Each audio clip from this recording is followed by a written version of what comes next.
Good evening. Today, the COVID Cabinet Committee has approved a number of measures that constitute a careful and prudent plan to remove Alberta's public health restrictions and move on from a widespread pandemic response to get our lives back to normal. Before sharing this plan with you, I'd like to address some of the considerations that informed our decision today.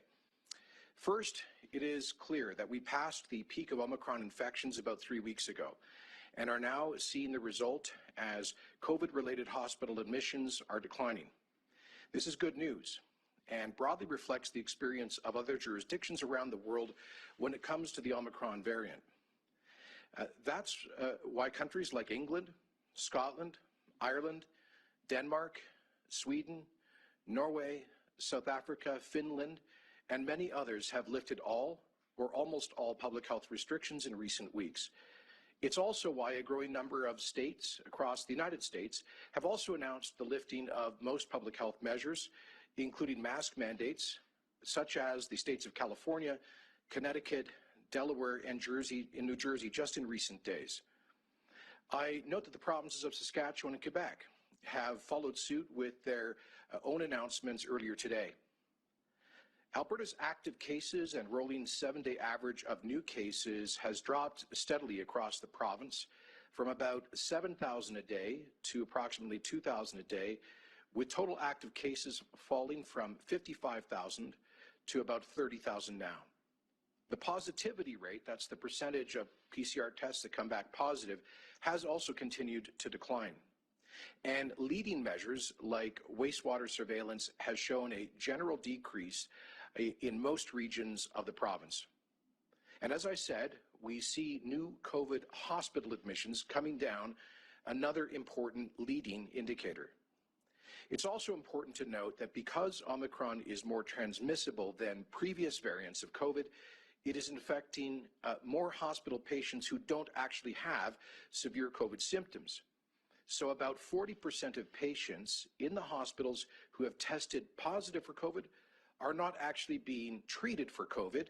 They are what we call incidental cases. Now, they can add some additional pressure to the system, but to put this in context, with about 1,500 overall non-ICU COVID patients, actually only about 900 of them are being treated for COVID or COVID as a secondary condition.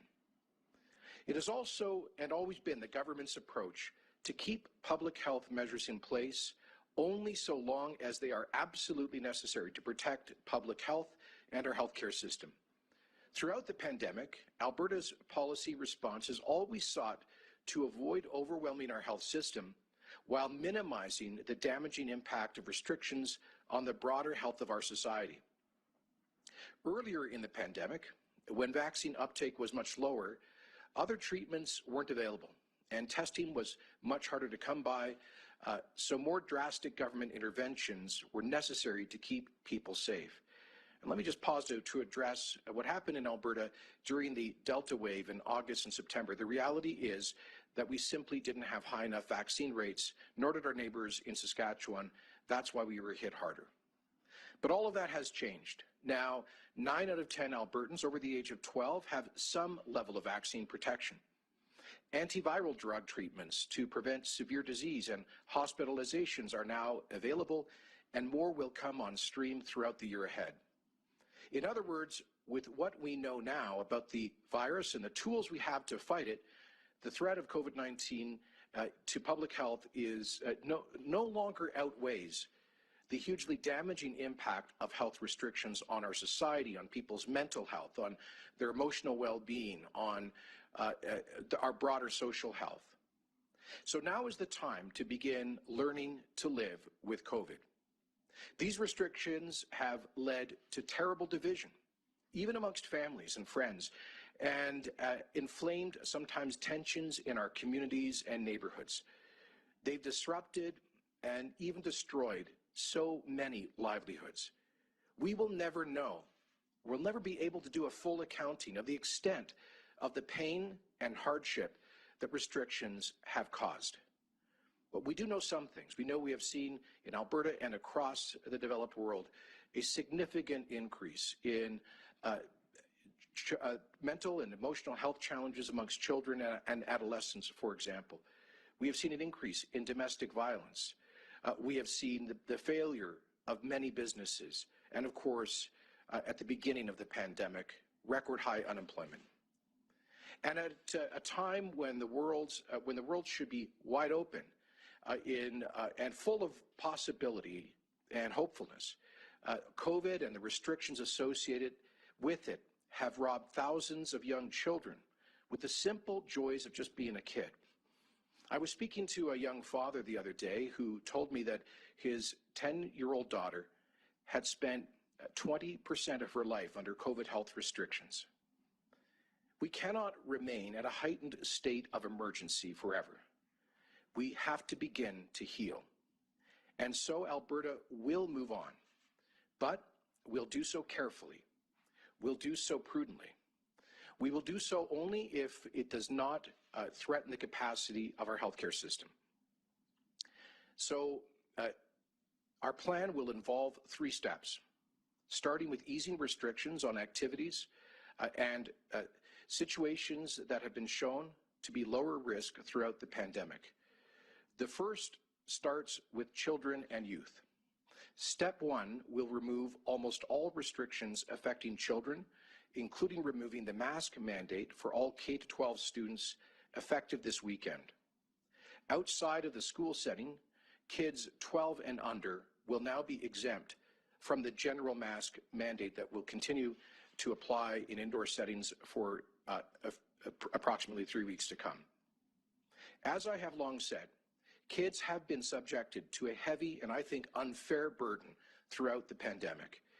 And it is given the very low threat that COVID-19 poses to the health of children, it is no longer justifiable after 2 long years to continue to disrupt and restrict the normal lives of kids. It is time to let kids be kids. And I am determined to ensure that should we ever have to come back to any kind of measures in the future, God forbid, that we will not affect the wellness, the freedom, and the normal lives of kids. Step 1 will also end the restriction exemption program in its entirety, effective midnight tonight. I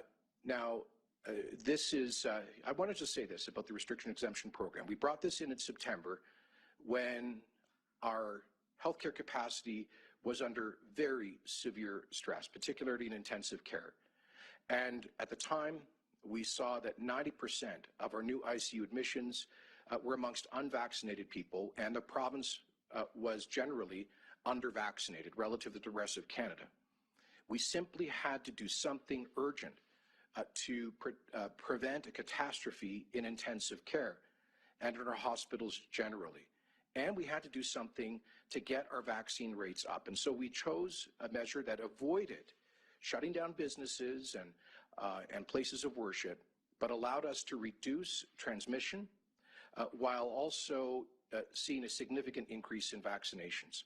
We went from about 75% vaccination rate to now 90% on first dose, and we went from 68% to 87% second dose coverage.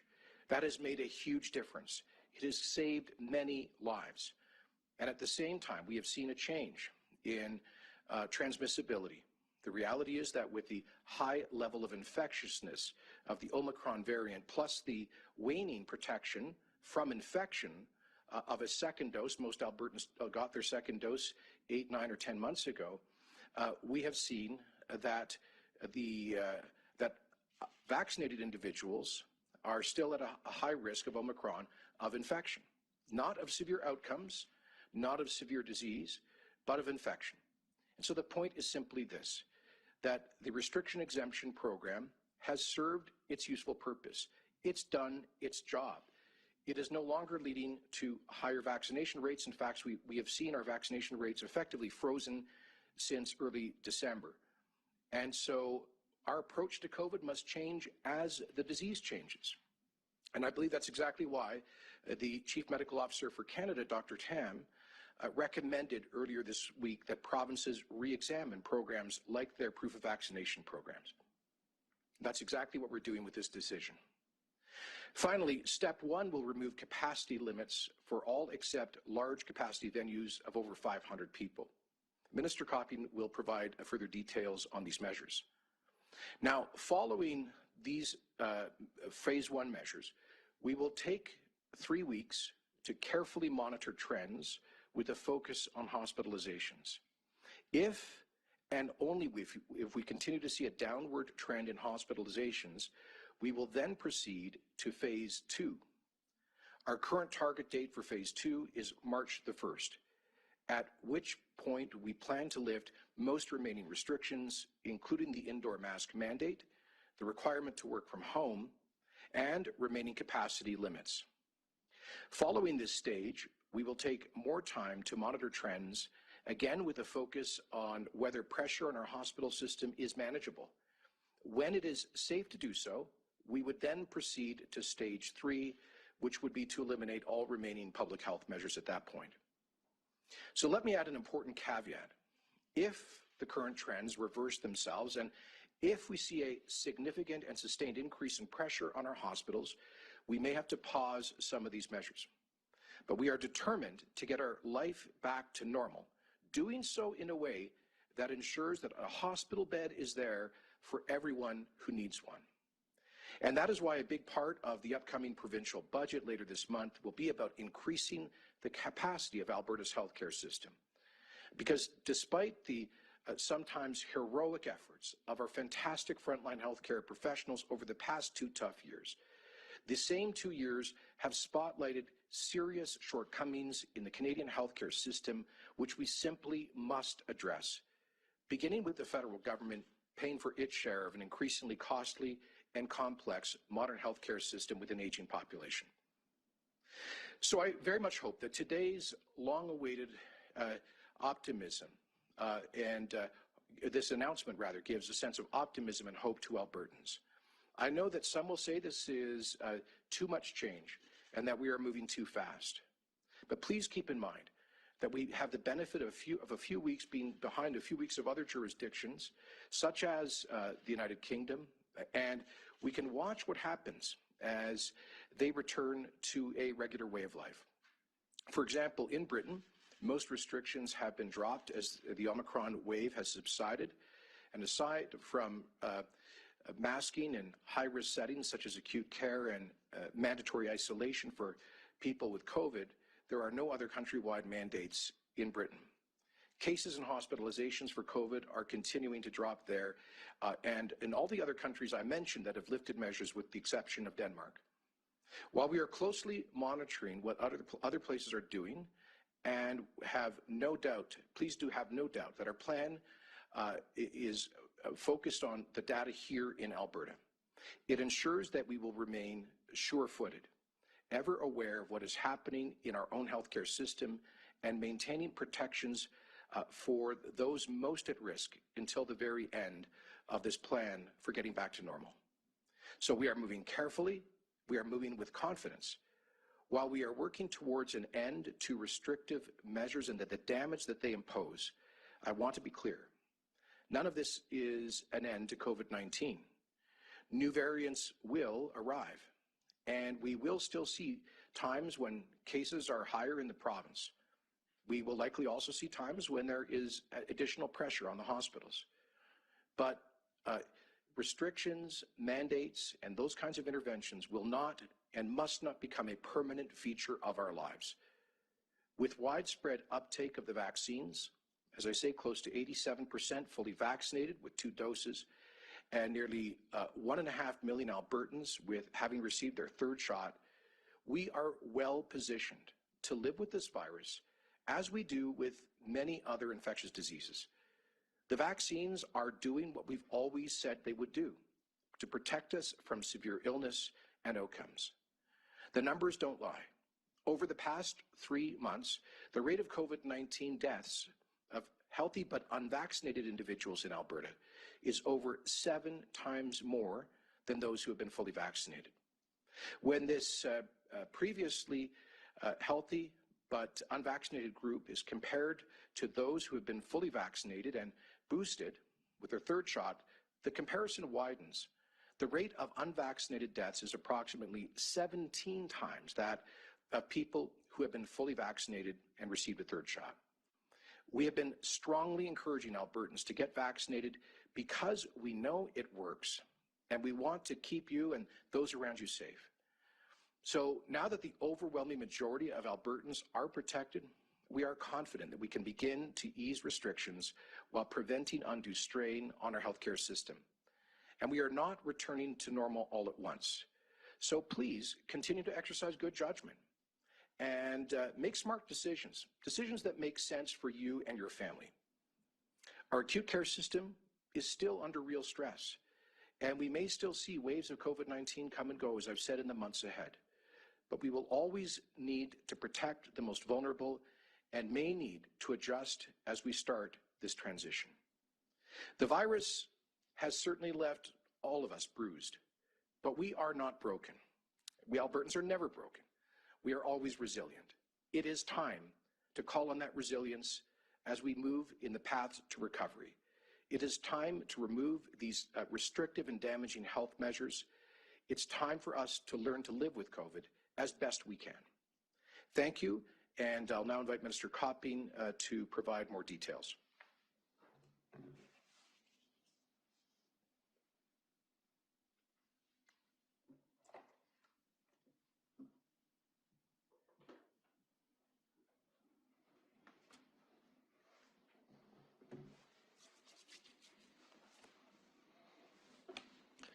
Thank you, Premier, and good afternoon, everyone. As you just heard, we have been hard at work developing a plan for easing public health measures. We are shifting our approach to managing COVID. It's an approach where we all learn to live with COVID, which we can safely do with our high rates of vaccinations, the wide availability of booster shots, and continued protections for the vulnerable. This plan ensures that our healthcare system will be there for Albertans in their time of need. As I've said before, not only is it a question of actual beds, but the expertise needed to look after patients in those beds. Our healthcare workers have borne the brunt of this pandemic. They have carried on, and they have cared for us. We cannot and we must not return to the same high levels of strain it has experienced over the past 2 years. So to all healthcare workers and doctors and volunteers caring for Albertans, I want to say once again, thank you. This plan we're outlining today ensures that we will not remove the public health measures at the expense of our healthcare system. The vast majority of Albertans have chosen vaccination and are now fully protected. Just as it was a key component of our restrictions exemption program, it's now also a major factor that allows the easing of those restrictions. Now that the vast majority of eligible Albertans are fully vaccinated and boosters continue to work their way into more arms every day, it's clear that our province is well protected against severe outcomes such as hospitalization. We also have treatment options such as antivirals that are now available to us. We considered all of these things when developing our plan for easing measures, and will continue to consider a myriad of factors as this three-step plan moves forward. As Premier mentioned, I will now provide further details on the plan.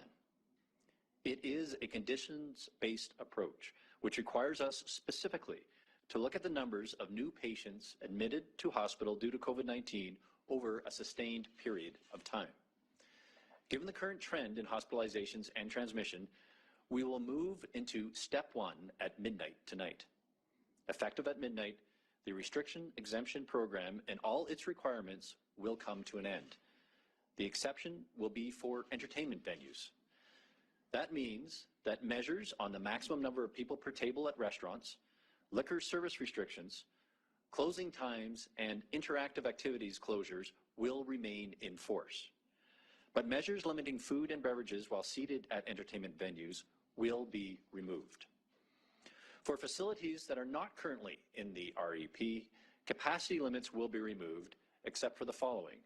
All facilities with capacity of 500 to 1,000, which will be limited to a capacity of 500, and all facilities with a capacity of more than 1,000 will be limited to 50% capacity. As well, Effective February 13th at 11:59 p.m., we are removing all mandatory masking requirements for children under 12, and mandatory masking in schools will be removed for all children and youth. This change is delayed in order to give schools and parents time to adjust. If COVID hospitalizations continue to trend downwards, then, as indicated by the Premier, we will move to Step 2, effective 11:59 p.m. on February 28th, 2022. The following measures will be removed: remaining school requirements, requirements for screening prior to youth activities, limits on gatherings, general masking requirements, mandatory work from home requirements, capacity limits removed for large venues and entertainment facilities, and restrictions on closing times and interactive activities in entertainment venues. We will move to Step 3 at a later date, contingent on hospitalizations continuing to trend downward. And this will include COVID-specific continuing care measures being removed and mandatory isolation requirements being removed and becoming a recommendation only. This represents a careful and prudent approach to removing public health measures in Alberta.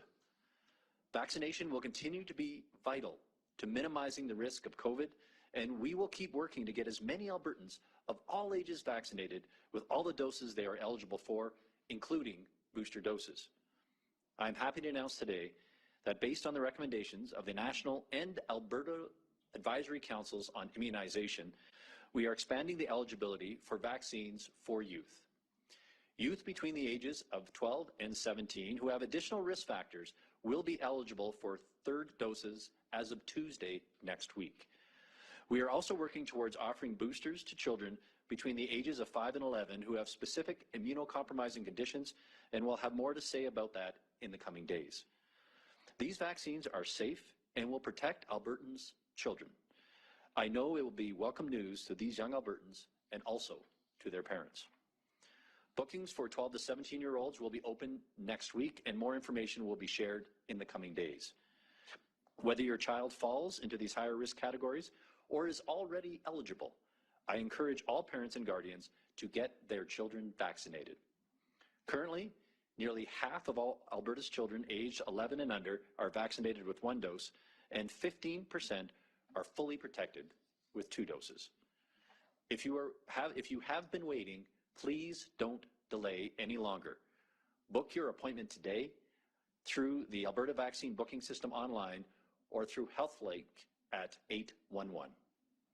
This is true for all doses, not just for kids and for youth. So if you're not yet vaccinated or fully vaccinated, you can get your first, second, or third dose today through most pharmacies in Alberta.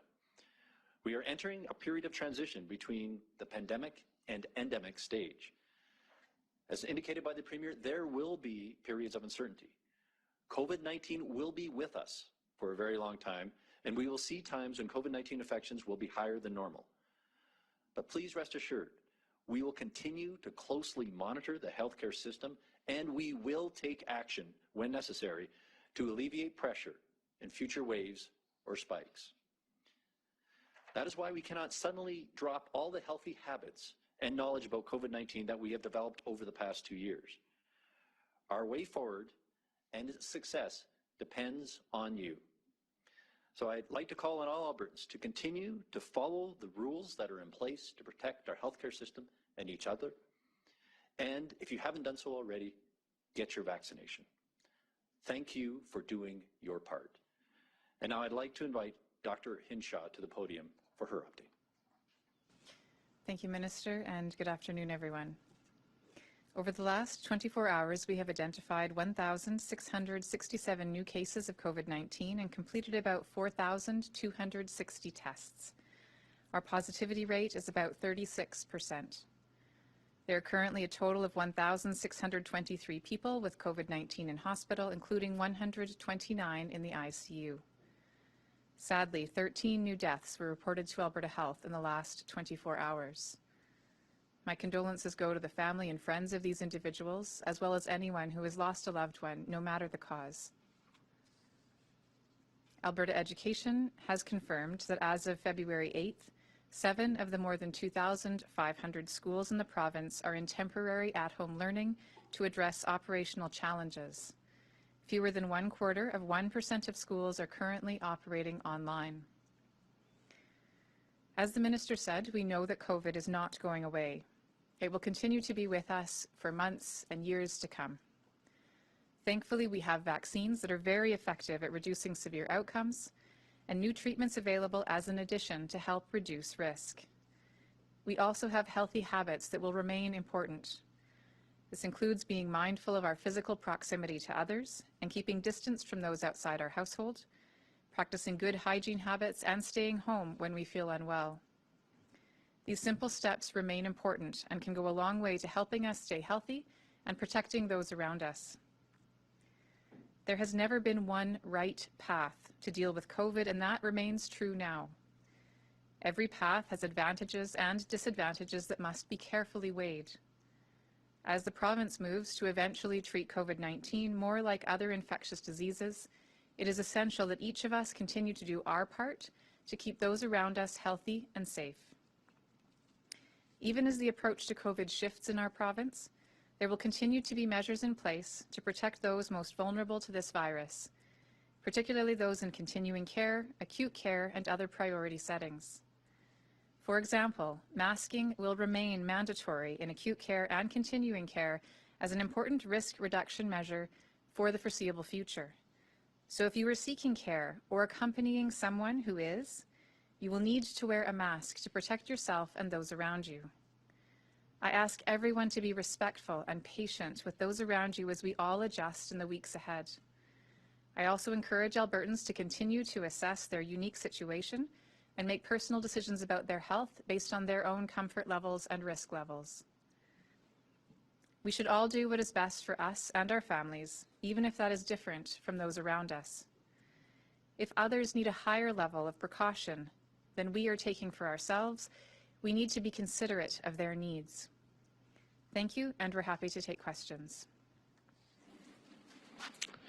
Thank you, Dr. Hinshaw. We'll move to the Q&A now. Just a reminder, you can direct your questions to the Premier, Minister Copping, or Dr. Hinshaw. I understand we have someone in person in Edmonton, so we'll start with them and go to the phones.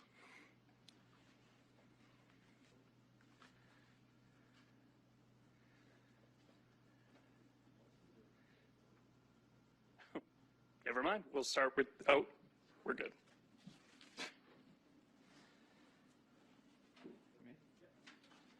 Kieran Levitt with the Toronto Star. Thanks for taking my question. This is for the Premier.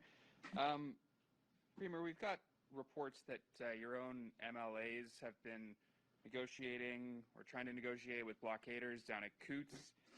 You're also facing criticism that a lot of the moves that you're making right now and the policy decisions are being driven more by pressure on your government from that blockade. How do you reconcile those two things? You've got MLAs who are talking with blockaders and perhaps negotiating with them, and critics who say that especially the restrictions exemption program being canceled at this point is due to pressure on you from that blockade. How do you reconcile those two things? Well, they don't need to be reconciled because they're not true. First of all, Kieran, nobody on behalf of the government of Alberta has been negotiating with anybody engaged in illegal actions, and our Acting Solicitor General, Minister of Justice, Sonia Savage, has made it clear to all members of Government Caucus that they do not and cannot negotiate on behalf of the Government of Alberta. Now, having said that, there are Albertans involved in that protest who have MLAs, and I understand that they've been calling and contacting their MLAs and talking to them, and MLAs have responsibility to listen to their constituents. That is not negotiating, it is elected representatives listening to their constituents. With respect to the blockade, Minister Savage and the RCMP held a news conference to provide a situation update this afternoon. As I've said consistently, we welcome the freedom of people to protest lawfully and peacefully. But this is not a lawful protest. This and other road blockages constitute a safety hazard, a serious interference in the lives of others. It does economic damage, in this case particularly for ranchers, farmers, and agri-food producers. I would point out to those involved in the blockade, I think there are about 38 trucks I should say, semi-trucks at the Coots border crossing itself.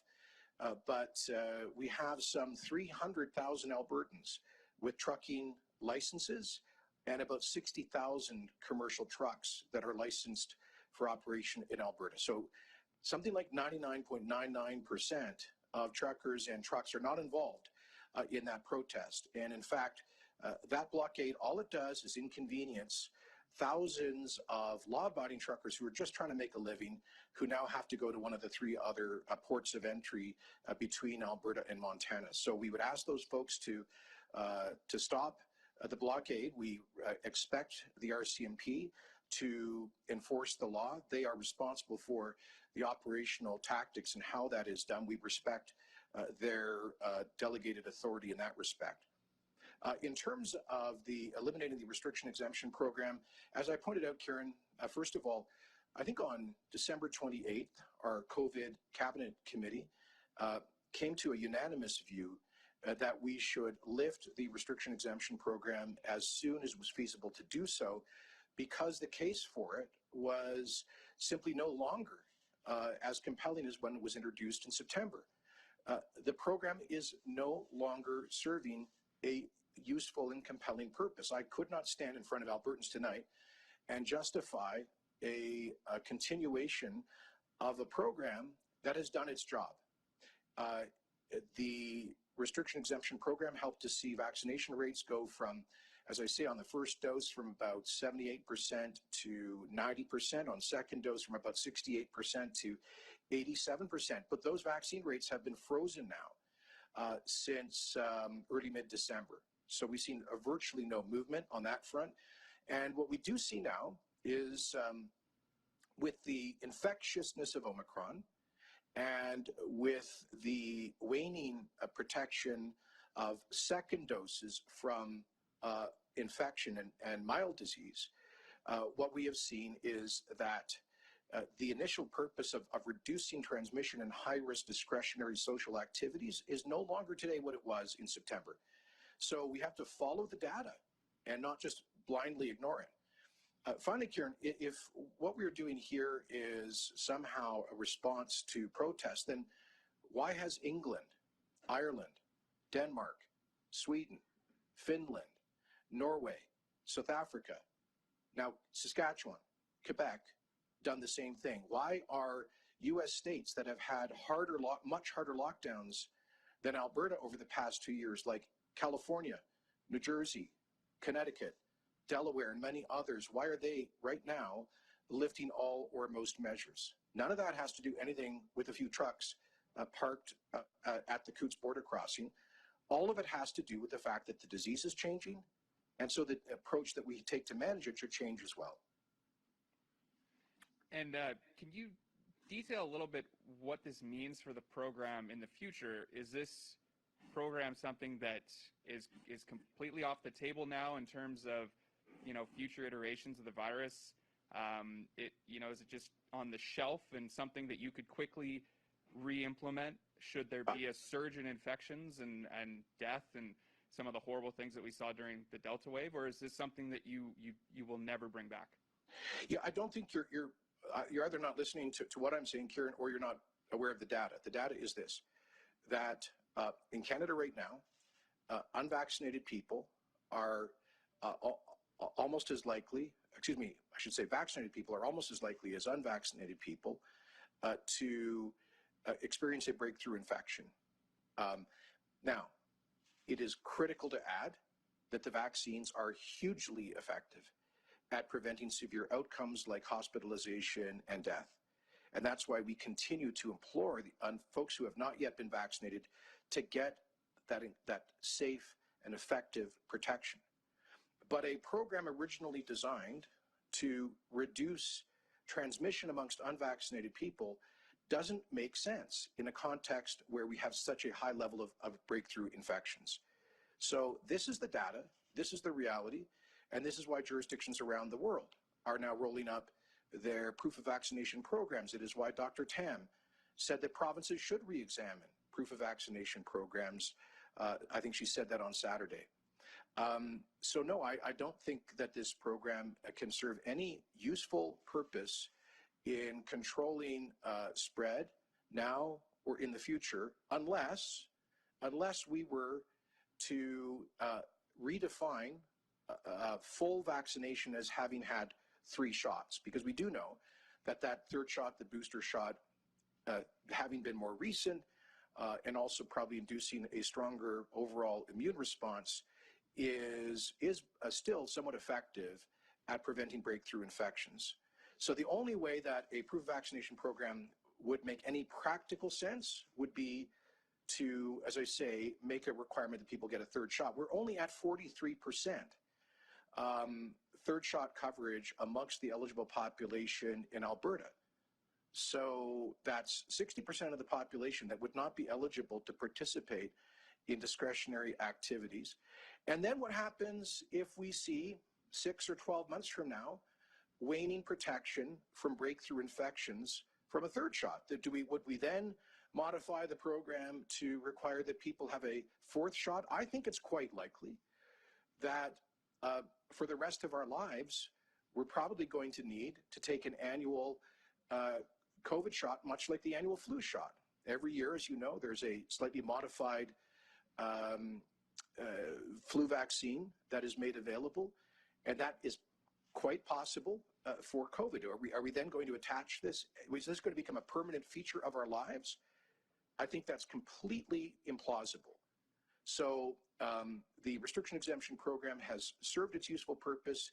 It's done its job. We thank everybody who's cooperated with it. We thank all of the businesses and organizations who have incurred a lot of costs and inconvenience to roll out the program. We will continue to make the QR code available to those who need to download it if they are going to other provinces which require a provincially issued proof of complete vaccination, or if they are getting on a flight and federal regulations require that they provide a provincially issued proof of vaccination. So we'll continue to provide that as a convenience, but again, at this point it serves no useful purpose, and I cannot see that changing. Thank you, Premier. Operator, can you please put through our first caller? Thank you. Kelly Kreiderman, Globe and Mail. Hi there, Premier.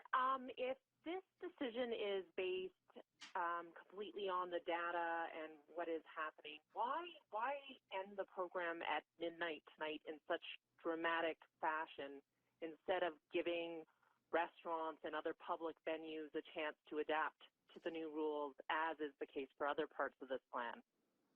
Well, there are no new rules, and I think it would be a bit of a mug's game, Kelly, to say keep this going for a few days when we know that in many areas we're already having compliance problems.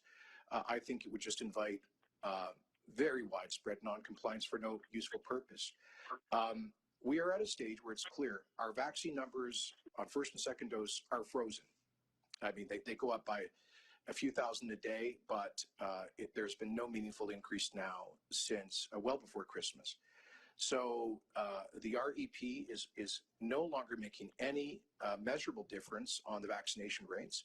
And as I've said, with the data about breakthrough infections, the idea of using a program like this to reduce transmission in discretionary activities is no longer relevant either. So we're just stating the obvious and acting on that.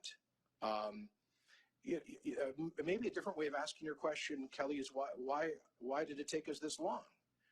The United Kingdom, I should say England, the English Public Health brought in their proof of vaccination program, I believe as they started to enter the Omicron wave in late November, early December.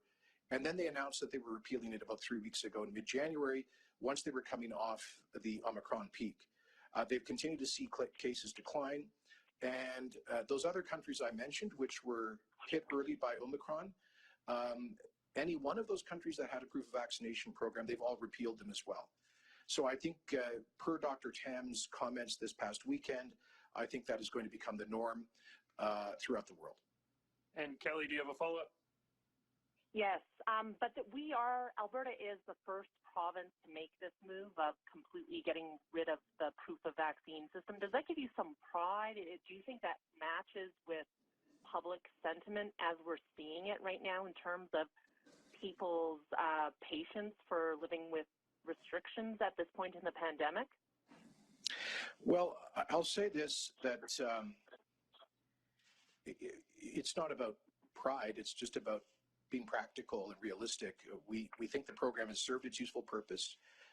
It really did help us to prevent the worst possible outcomes from the Delta wave and from Omicron. It got our vaccine rates up. There's no doubt that that alone has saved perhaps hundreds of lives. So I'm not dismissing the utility, the necessity of the program when it was introduced. It was a difficult decision. As you know, in the spring of last year, every Canadian government, including Prime Minister Trudeau, were dismissing the idea of introducing proof of vaccination programs for all sorts of obvious reasons.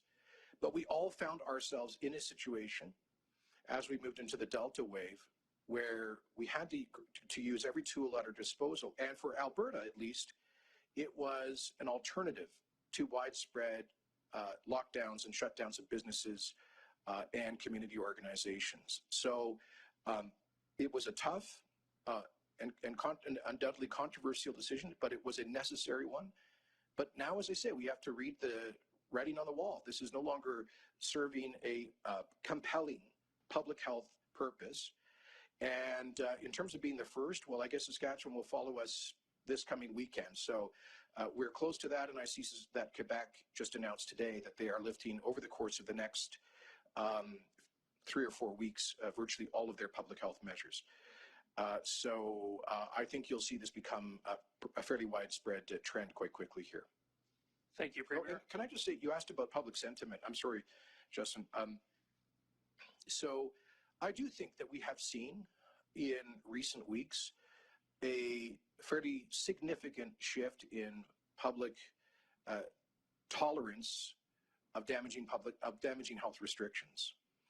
And you know, those of us who are elected folks, it's our jobs to listen to people, and we hear from our constituents. We also see public opinion research, some done by our government, a lot of it done by media organizations, and it's all pointing in the same direction, which is that Canadians, certainly Albertans, are increasingly losing patience with 2 years of the disruption of their lives, and are asking leaders to find a way to move forward safely, but to get life back to normal.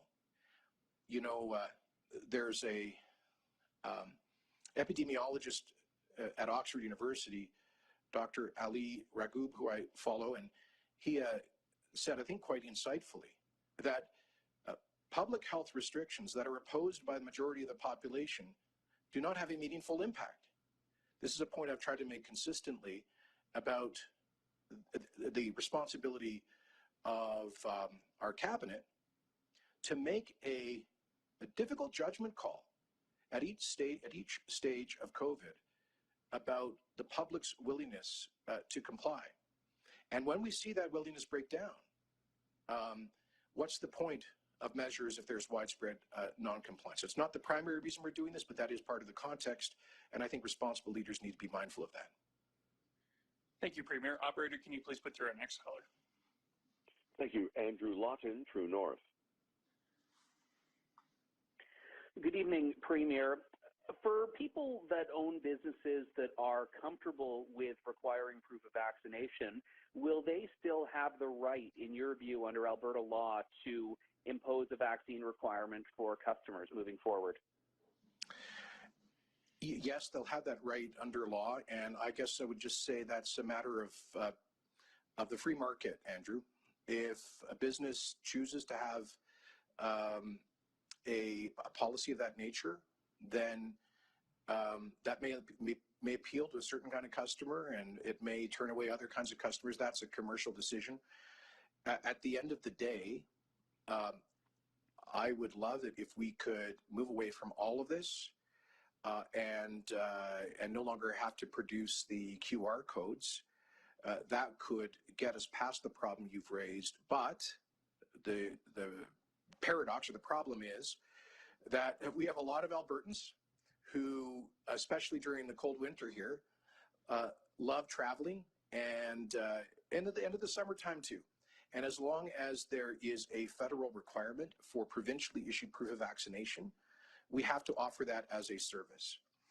And I got to tell you, even then, even if we weren't issuing QR codes, I suppose a vendor could, going back to the pre-COVID days, you know, just like when you were visiting certain countries, they want to see if you've been vaccinated against the yellow fever, and you have to produce these slips that prove vaccination. So governments will always be issuing some kind of proof of vaccination. That's just part of our responsibility in the healthcare system, and how people use that is their choice. Thank you. And Andrew, do you have a follow-up?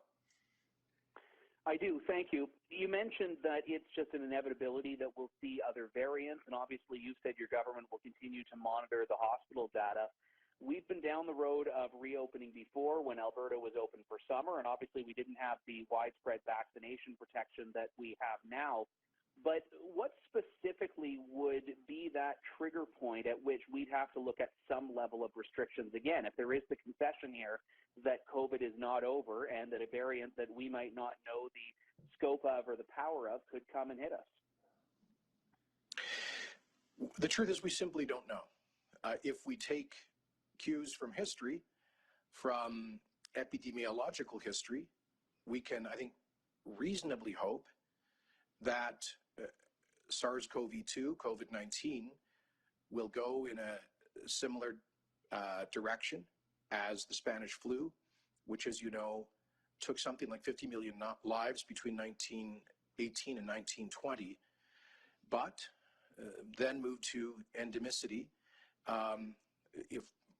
partly because there were new variants that may have been more transmissible, were less severe, and because of wider population protection, both from the immune response to prior infection as well as vaccines. So we have far more effective and widely available vaccines now than ever before. Coming out of Omicron, we also have far more people with antibodies acquired from prior infection.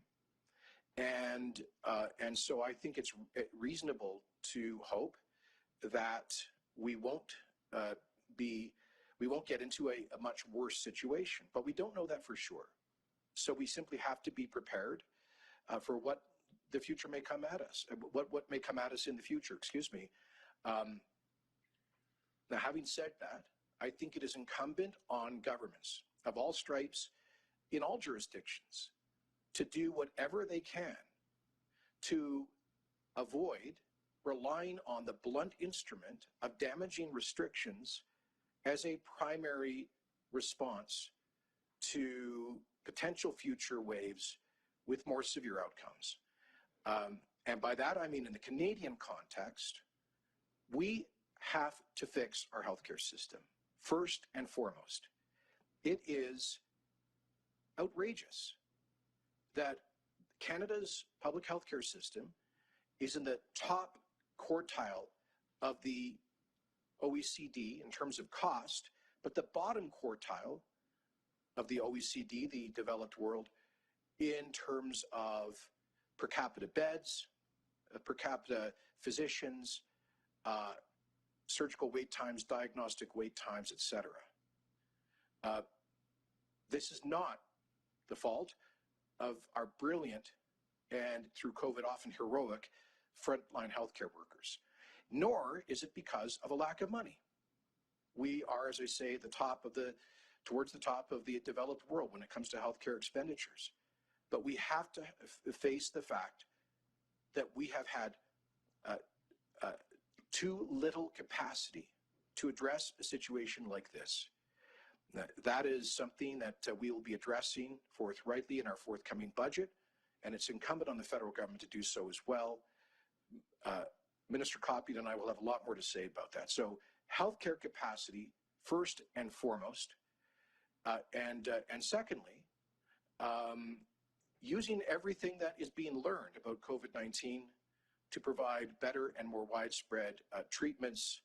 And I think we'll see that throughout the year with the completion of more successful trials on antivirals and other medications, which can act as an additional tool on top of vaccines to help us cope with any future waves that are more severe. Thank you, Premier. Operator, can you please put through our next caller? Chris Varco, Calgary Herald. Hi, this is a question for the Premier. Premier, the Canadian Federation of Independent Business did a study that showed pretty much an even split between business owners on the usefulness and their support for the vaccine passport.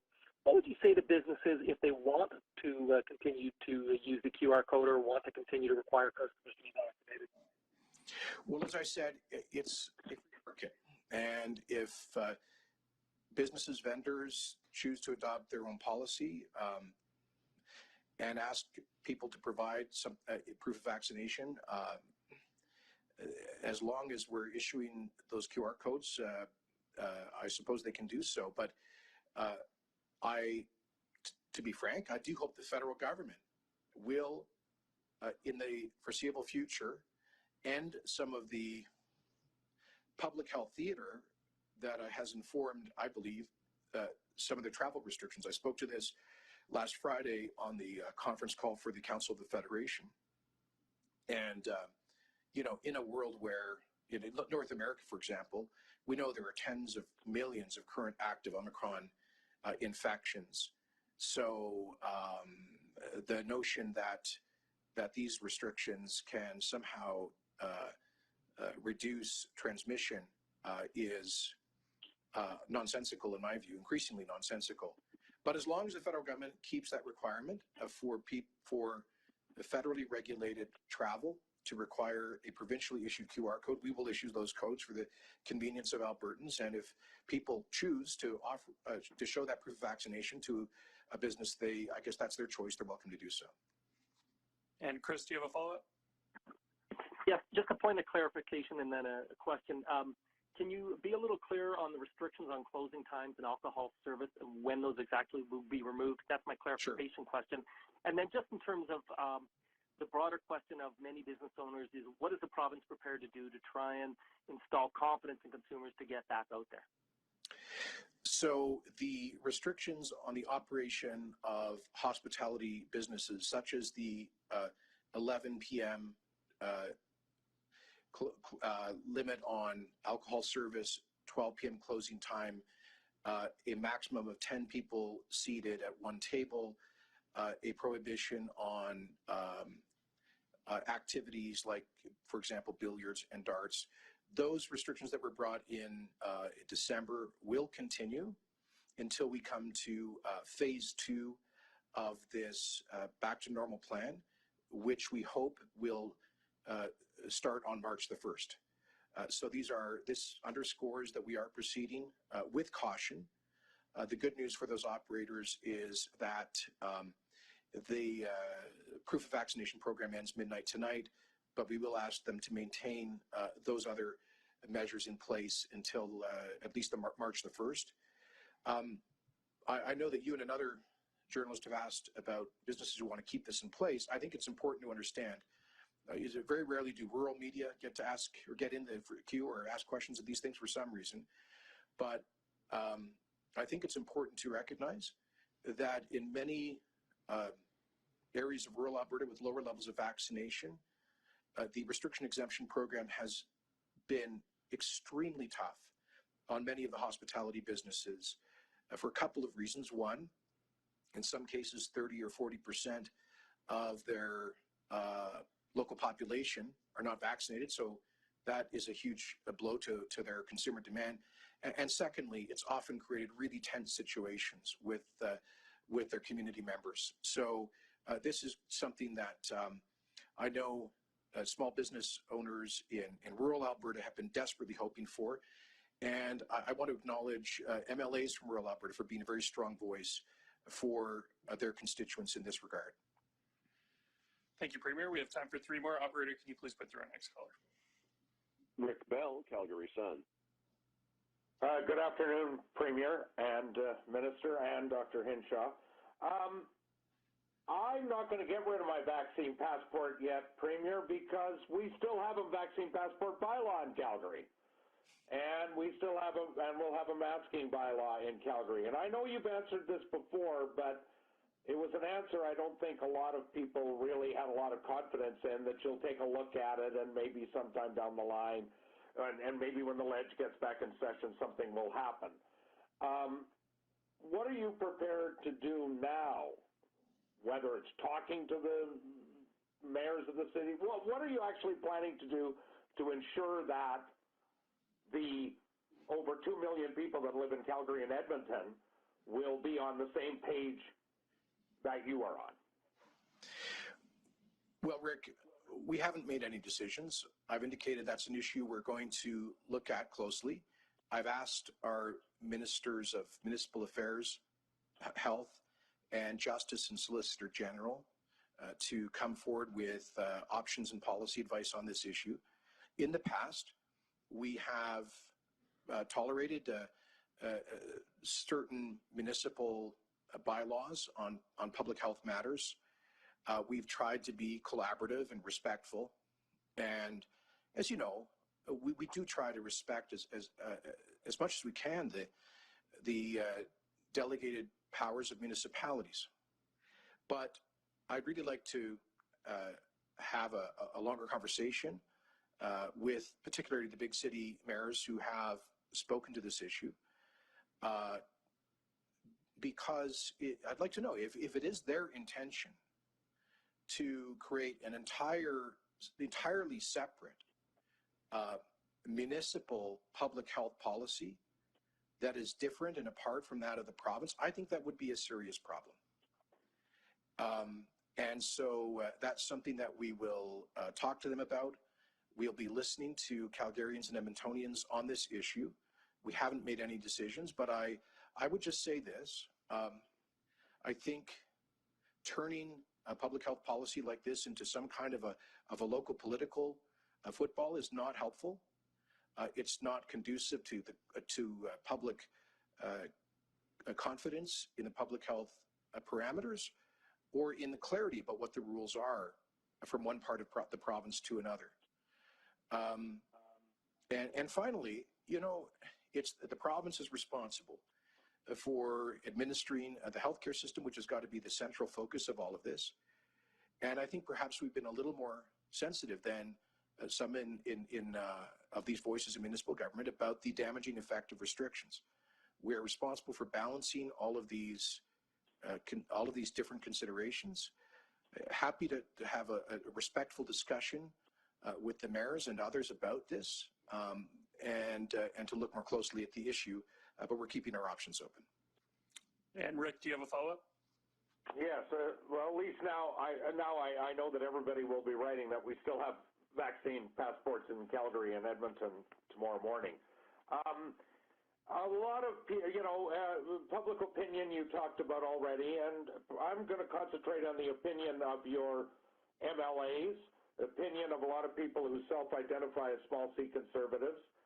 And do you think that what you have outlined today will help you keep your job on April 9th?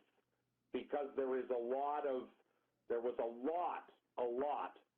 pushback or push forward to get a lifting of restriction plan in place. So do you think this will actually help you win back the hearts and minds of small C conservatives and even people in your caucus? Rick, this is nothing. Today's announcement is about a careful plan to move forward to get our lives back to normal while ensuring that we protect the healthcare system. Our goal from day one on COVID has been to protect the hospitals from being overwhelmed while limiting the damaging effect of restrictions. Obviously, that difficult balancing act has upset some people from time to time at both ends of the spectrum.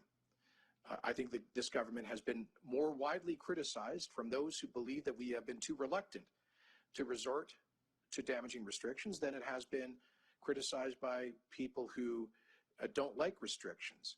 So we have been trying our level best to have a balanced approach. And I think Alberta's done pretty well on that account. I would point out, for example, that in this Omicron wave, we have had a lower level of hospitalization and a much lower level of COVID deaths than the province of Quebec that went to a hard lockdown, including curfews, shutting schools and businesses, while we have kept virtually everything. In fact, I can't think of anything that hasn't been allowed to operate over the past several months, really since last spring. Yes, there have been some limitations, and yes, the proof of vaccination program has been an annoyance, but it has saved hundreds of lives and allowed us to keep all these businesses and organizations open and operating safely. So I make no apology for that. People expect responsible leaders to make tough decisions. That's what we did in introducing the restriction exemption program. And now we're making another tough decision that some people won't like, but I think it's the right one, which is to see that the program has outlived its useful purpose. I'll remind you, Rick, what I said to the very first question here, which is if today's announcement, if this is about domestic political considerations, then why is it effectively the same announcement made over the past month by England, Ireland, Scotland, Denmark, Norway, Finland, South Africa, Sweden, increasingly by U.S. states, blue states, and now increasingly by Canadian provinces, including Quebec and Saskatchewan?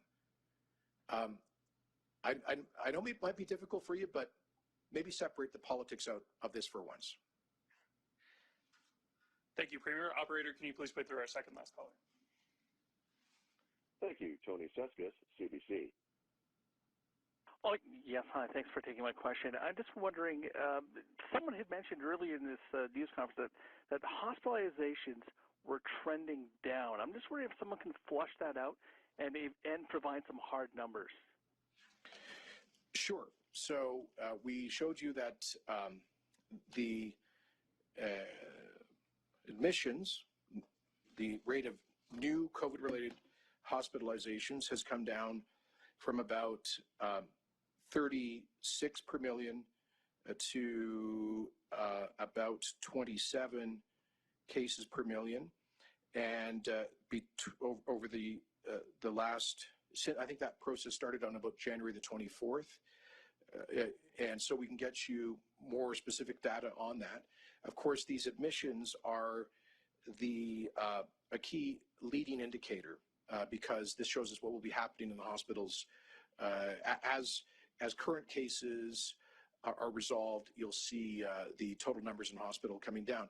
I should also point out that right now, as of 7:52 this morning, we had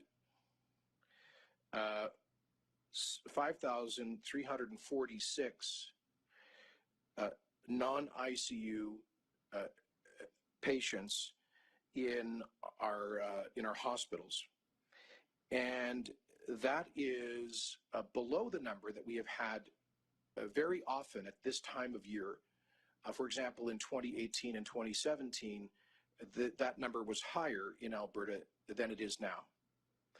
We are currently at 87% of occupancy of non-ICU beds, which again is below where we normally are at this time of year. Normally it's north of 90%.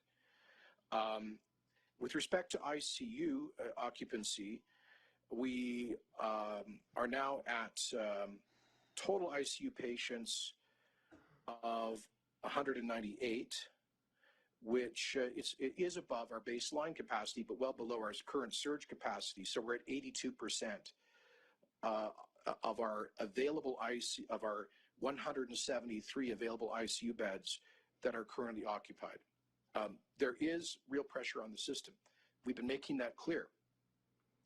That pressure is primarily coming from higher than average absenteeism due to COVID infections and self-isolation protocols, and Of course, COVID patients do take up more space, again, because of isolation protocols in the hospital. So this is putting very real pressure on the system, not denying that. But we are seeing admissions come down, just as we are seeing the total active cases come down, the average daily new cases come down, the positivity rate come down, and on a province-wide basis, we're seeing the wastewater data trends come down as well. And Tony, do you have a follow-up? Yeah, I'm just wondering, Premier, if I could ask you, there's not much doubt there's been a pretty polarizing couple of years in a lot of the different respects in this province. I'm just wondering if I could get your thoughts on what it might take or what will happen to maybe, I don't know if the word is smooth that out, but how do we move forward from here? Great question. And one of the things that concerns me most has been that division and that polarization. And so I would just urge Albertans, how about, everybody's got some grievances about policy, about the opinions of relatives, I know friendships that have been broken up over this. I know families where close relatives are not talking to one another anymore because of differences in COVID policy. I hear every day about physical altercations in stores and restaurants over things like masks and proof of vaccination. This is one of the tragedies of this terrible 2-year period. You can't really quantify it, but we all know it's real. I guess what's happening right now with these protests and the reaction to it is just an example of that. So I've tried to say all along that we need a lot of patience for one another. And I am concerned about this. I see some of the commentary from people who are opposed to lifting the restriction exemption program. I've seen the following kind of comment a lot on social media lately. People saying, well, I don't want to go to a restaurant and have to sit next to somebody who's unvaccinated. That sentiment deeply concerns me. Treating fellow people as though they are somehow unclean. Listen, I've been amply clear that I think everybody should avail themselves of the protection of safe and effective vaccines, and that the choice not to get vaccinated is not just a personal choice. It does have social consequences, but it's never okay to treat people like that, to stigmatize people in that way. In a way, it kind of reminds me of the attitudes that circulated in North America in the mid-1980s about people with HIV/AIDS. That there's this notion that they had to be kind of distanced for health reasons. Listen, this is a terribly divisive attitude. So yes, we encourage people to get vaccinated, but treating people who have made a different decision as though they are unwelcome as members of our society is not acceptable. And on this, I would join the chair of the Quebec Liberal Caucus in calling on the Prime Minister to tone down some of the divisive rhetoric. One of the first and most important responsibilities of the Prime Minister is to be a uniter. Now, of course, we can't get past all of the differences of opinion and divisions on COVID policy, but surely the Prime Minister could find it in his heart to stop categorizing millions of people with terms like misogynist and racist. I think that's putting fuel on the fire of the social division, which we need to heal from and move on from.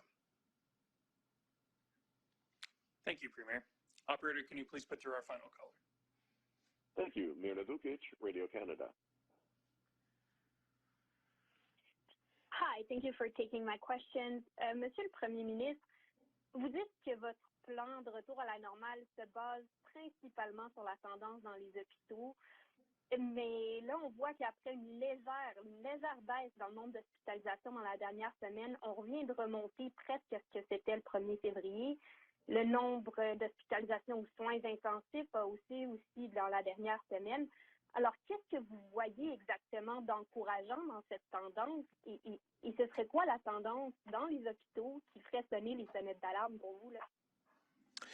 Oui, nous voyons une diminution des nouveaux cas de COVID-19 de données dans le wastewater. Nous voyons une diminution de nombre des cas actifs total. Et également, nous voyons une diminution importante dans le nombre des nouvelles admissions des patients aux hôpitaux. Alors, toutes les tendances vont dans une bonne direction et nous sommes actuellement à 87% de capacité des lits aux hôpitaux dans les soins intensifs et dans les hôpitaux, dans les lits normaux. Alors, les tendances vont dans une bonne direction et notre système de prévision indique une continuation de ces tendances de diminution de pression sur les hôpitaux. And Myrna, do you have a follow-up? I do, thank you. Mais étant donné que vous parlez de tendance, mais vous n'avez donné aucun chiffre précis qui fait sonner les sonnettes d'alarme ou qui guide vos décisions. Quand on voit avec les manifestations qu'il y a eu à Coutts, avec les pressions qu'il y a à l'intérieur même de votre parti, à quel point ça joue dans vos décisions? Écoutez, nous avons pris la décision formellement et finalement aujourd'hui, comme le comité du cabinet pour le COVID-19, basé sur les tendances et les données, nous avons vu les tendances semblables dans plusieurs pays et juridictions. C'est la raison pour laquelle l'Angleterre, l'Irlande, la Norvège, la Suède, le Danemark et plusieurs autres pays, l'Afrique du Sud, c'est la raison pour laquelle plusieurs États aux États-Unis ont décidé d'éliminer presque toutes leurs mesures de santé publique. Et je crois que c'est la raison pour laquelle le Québec et le Saskatchewan ont annoncé une approche semblable. Alors, je crois que nous voyons les tendances pareilles dans toutes ces juridictions. Mais quant aux politiques le programme des exemptions de restrictions, ça veut dire la preuve de vaccination, là, le programme a marché. C'était un succès. Ça a résulté dans une augmentation importante dans le taux de vaccination. Et je crois que ça marchait quand les vaccins étaient plus efficaces en ce qui concerne les infections. Mais aujourd'hui, nous sommes effectivement gelés au taux de vaccination et évidemment, les vaccins sont moins efficaces en ce qui concerne l'infection. Alors, la situation a changé. Il faut changer de politique pour refléter la nouvelle réalité. Thank you, everyone. That concludes our press conference.